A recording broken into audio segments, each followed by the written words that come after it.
അല്ലേ ബേബിയോ കൊള്ളാവല്ലേ.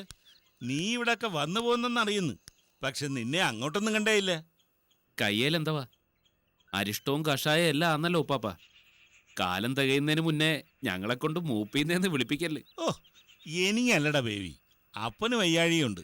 ഇന്നലെ രാത്രി മുതലേ ഇടത്തെ വാരിക്കൊരു വേദന. കാലത്തെ കാർന്നൂർ വൈദ്യരുടെ അടുത്ത് പോയച്ചും വരുക. ഞാനതാ ചോദിച്ചേ, അപ്പന് വയ്യാതായച്ചും നിന്നെ അങ്ങോട്ട് കണ്ടേയില്ല. ഉപ്പാപ്പൻ അറിയാൻ വയ്യായോ, ഞാൻ മൊത്തത്തിലിവിടെ കാല് വലിച്ചു നിൽക്കുക. ലീലാമ്മയെ അപ്പച്ചൻ വന്ന് വിളിച്ചോണ്ട് വന്നപ്പോഴൊന്ന് വന്നായിരുന്നു. പിന്നെ 1-2 വട്ടം രാത്രിക്ക് വന്ന് കാലത്തെ പോയി. എന്തവാ ഉപ്പാപ്പ പറയണ്ടേ? കച്ചേരി പോണം. കുടിയിലാന്നേ അമ്മച്ചി ഒറ്റയ്ക്കുവാ. അമ്മച്ചിക്ക് ഈ പറഞ്ഞതിൻ്റെ കൂട്ട് നടുവെടുക്കാൻ വയ്യാണ്ട് കിടക്കുക. അതിൻ്റെ കൂടെ ലീലാമ്മയ്ക്ക് മാസം 6 ആയേ. പിന്നെ ചേട്ടത്തിയുടെ മരിപ്പൂടെ ആയപ്പോഴ്. അതാ ബേബി, നമ്മുടെ തിരക്ക് നമുക്കെല്ലാം അറിയത്തുള്ളൂ. എനിക്കാന്നേ കാലും കൈയും നൂത്തൊന്ന് കിടക്കാനെ കൊണ്ട് നേരമില്ലെന്നേ. ആണ്ടേ, ഇന്നിപ്പോഴ് അപ്പച്ചന് മരുന്നും വാങ്ങി എത്തിച്ചേച്ചു മാങ്കാങ്കുഴിക്ക് പോണം. തടിയറപ്പിന്റെ തർക്കവാ. നമ്മൾ നേരെ ചെന്ന് നിന്നില്ലേ അവന്മാര് കന്നന്തിരിവ് കാണിക്കും. മുതല് പോകുന്ന പള്ളിയുടെയാ. അതാ നേരെ വന്ന് ലീലാമ്മയൊന്ന് കാണാൻ കൂടെ കഴിയാഞ്ഞ്. പിന്നെ ചാവിൻ്റെന്ന് കണ്ടപ്പോ അവളോട് പോയി സംസാരിക്കാൻ ഒക്കുവോ? അവിടെ വിചാരം എന്തോ ആയിരിക്കും. ഇളയ ഉപ്പാപ്പനല്ലയോ, കന്നിപ്പേറിന് വന്നപ്പോഴേ കുടി വന്നൊന്ന് തിരിഞ്ഞു നോക്കിയില്ലല്ലോ എന്നായിരിക്കും. വിചാരിക്കുന്നേ നേരുവല്ലയോ. നിനക്ക് ധൃതിയുണ്ടെന്നല്ലയോ പറഞ്ഞേ? ധൃതിയുണ്ട്. എന്നാ ശരി, ചെല്ല്. ശരി ഉപ്പാപ്പ. രാജന്റെ എഴുത്തുണ്ടായിരുന്നു, അടുത്ത ആഴ്ചക്കൊത്ത് അവധി കിട്ടുമെന്ന് എഴുതിയേക്കുന്നേ. അതുകൊണ്ട് ചെറുക്കൻ്റെ കാര്യം പറയാൻ മറന്നു. കാർത്തികപ്പള്ളിയിൽ അച്ഛൻ വന്നായിരുന്നേ. അവിടെ പുത്തനാറ്റുകര പള്ളിയിലെ അടുത്തെങ്ങാണ്ട് ഒരു പെണ്ണുണ്ടെന്ന് പറഞ്ഞു. അപ്പനാന്നേ അത് നടത്തണമെന്ന അഭിപ്രായം.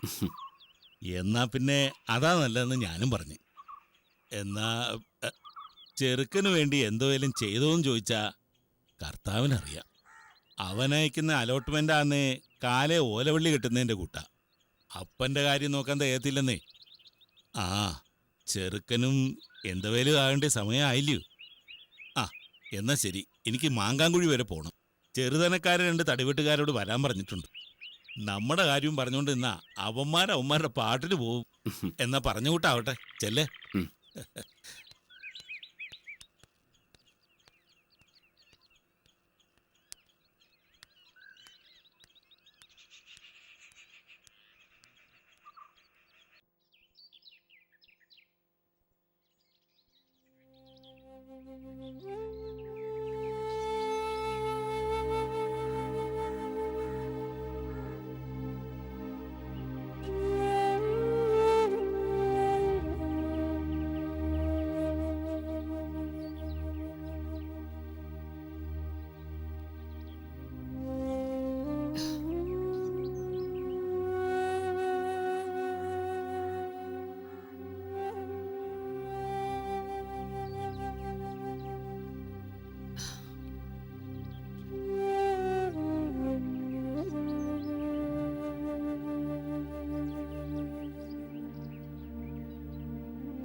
ഈ കണ്ണ് നിറയരുത്.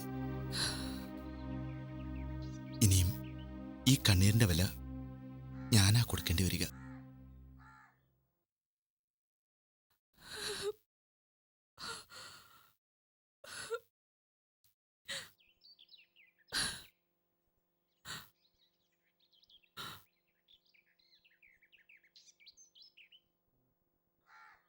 ഇതിന്റെ ഒരു തുള്ളിക്കൊക്കത്തില്ല എന്റെ ജീവിതം മൊത്തം കൂടെ.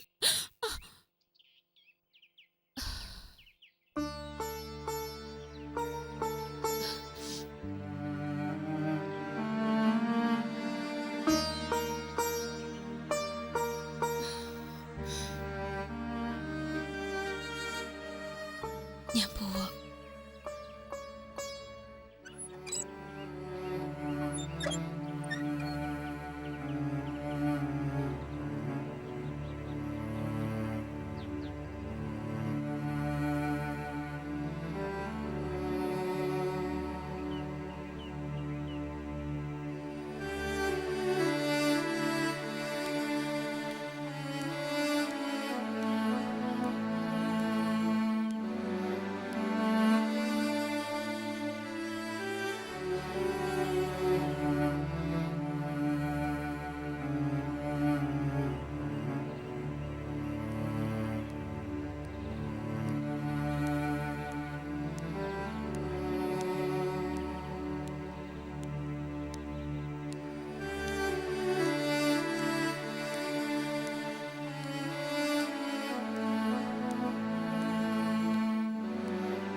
ചേടാ, കന്ന് കിടന്ന് കീറുന്ന കേട്ടില്ലേ അവള്?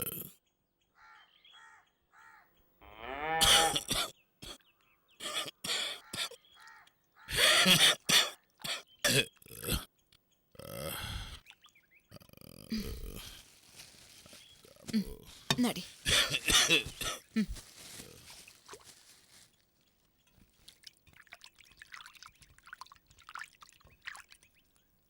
കുടിച്ചോ. അക്കാമോ, എടി അക്കാമോ,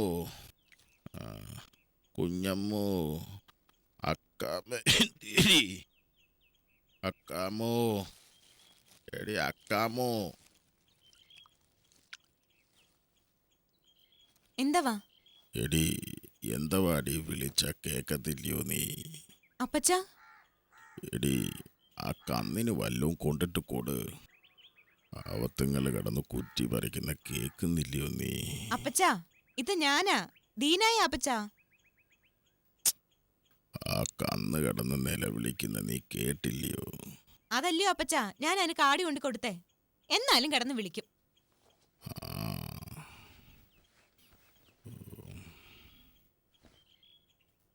അപ്പച്ച, അപ്പച്ച. അത് ശരി. അപ്പച്ചൻ കറുപ്പടിച്ച് മയങ്ങിയേക്കോ അല്ലയോ? അപ്പച്ചന് നിർത്തിക്കൂടായോ ഈ കെട്ട ശീലം? ഇവിടെ ഇരുന്നാൽ എങ്ങനെയാ അപ്പച്ച? നമുക്ക് അകത്തു പോയി കിടക്കാം. വാ, വന്നാട്ടെ. പിടിച്ചാട്ടെ.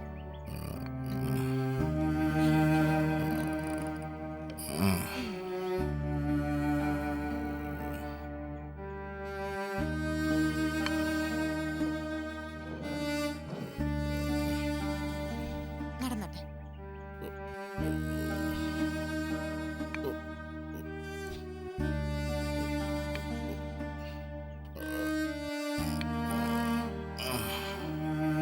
മെല്ലെ മെല്ലെ.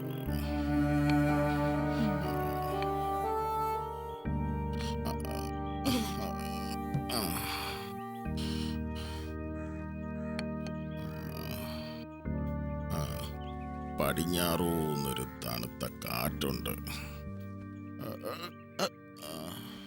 എങ്ങാണ്ട് മഴ പെയ്യുന്നതിൻ്റെയാ. പടിഞ്ഞാറൻ കാറ്റ് പണ്ടേ പിടിക്കത്തില്ല എനിക്ക്. നീരുദോഷം പിടിക്കും. കുളിരുണ്ടോ അപ്പച്ചന്? അപ്പച്ചൻ എന്തവേലും വേണേ വിളിക്കണം. എഴീച്ച് നടക്കല്ലേ. ആണ്ടെ, ഞാൻ ഈ വേലിക്ക് തന്നെ ഉണ്ട്. ഇച്ചിരി തുണി നനച്ചിടാനുണ്ട്.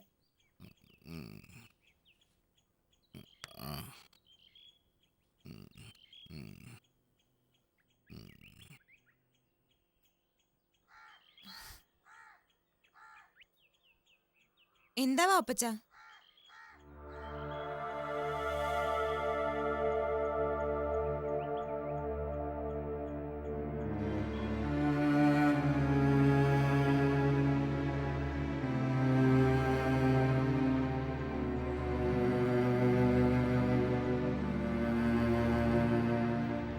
എന്താവാ അപ്പച്ച?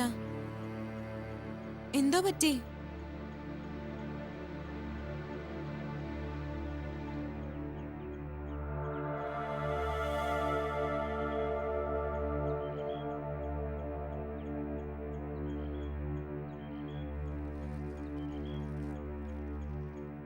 വയ്യാഴിക വല്ലതും ഉണ്ടോ?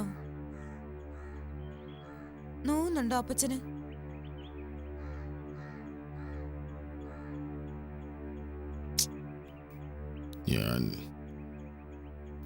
ഞാൻ നിന്നെ ഒത്തിരി തീ തീറ്റിച്ചല്ലയോ?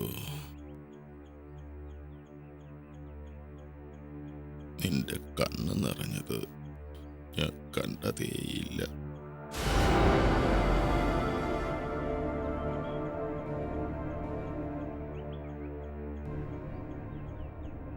നമ്മുടെ മക്കള് എൻ്റെ മുഖത്ത് നോക്കി ചോദിച്ച് ഞാൻ അവരുടെ അമ്മച്ചിയെ തീ തീറ്റിച്ചില്ലയോ എന്ന്.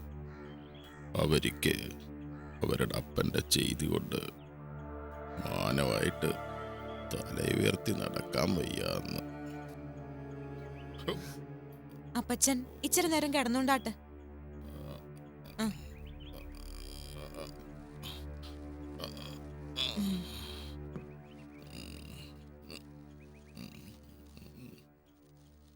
അപ്പച്ചൻ കണ്ണടച്ച് കിടന്നോണ്ടാട്ടെ. ആ. ഇച്ചിരി മയങ്ങുന്നയാ നല്ലേ.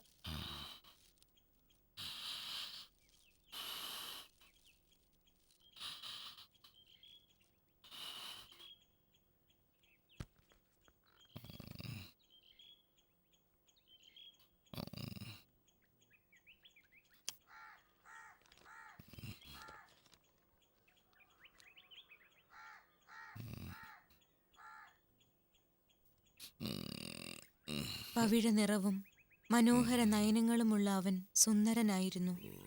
കർത്താവ് കൽപ്പിച്ചു, എഴുന്നേറ്റവനെ അഭിഷേകം ചെയ്യുക.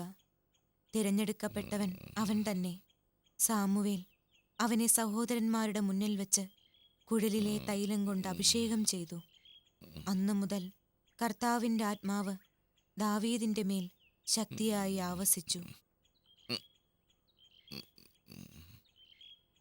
കർത്താവിൻ്റെ ആത്മാവ് സാവൂളിനെ വിട്ടുപോയി. അവിടുന്ന് അയച്ച ഒരു ദുരാത്മാവ് അവനെ പീഡിപ്പിച്ചു. സാവൂളിന്റെ ഭൃത്യന്മാർ അവനോട് പറഞ്ഞു, ദൈവം അയച്ച ഒരു ദുരാത്മാവ് അങ്ങയെ പീഡിപ്പിക്കുന്നു. ആകയാൽ കിന്നരം വായനയിൽ നിപുണനായ ഒരുവനെ അന്വേഷിക്കാൻ അങ്ങടിയങ്ങൾക്ക് കൽപ്പന തരേണം. ദുരാത്മാവ് അങ്ങയിൽ ആവസിക്കുമ്പോൾ അവൻ കിന്നരം വായിച്ച് അങ്ങേക്ക് ആശ്വാസം നൽകും.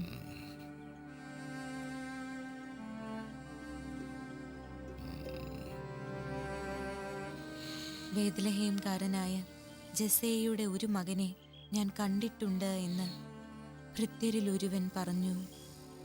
അവൻ കിന്നര വായനയിൽ നിപുണനും പരാക്രമിയായ യോദ്ധാവും വാക്ചാതുര്യമുള്ളവനും കോമളനുമാണ്. കർത്താവ് അവനോടുകൂടെയുണ്ട്. സാവൂൾ ജെസേയുടെ അടുത്ത് ദൂതന്മാരെ വിട്ട്, ആട്ടിടയനായ നിന്റെ മകൻ ദാവീദിനെ എൻ്റെ അടുക്കൽ അയക്ക എന്നറിയിച്ചു.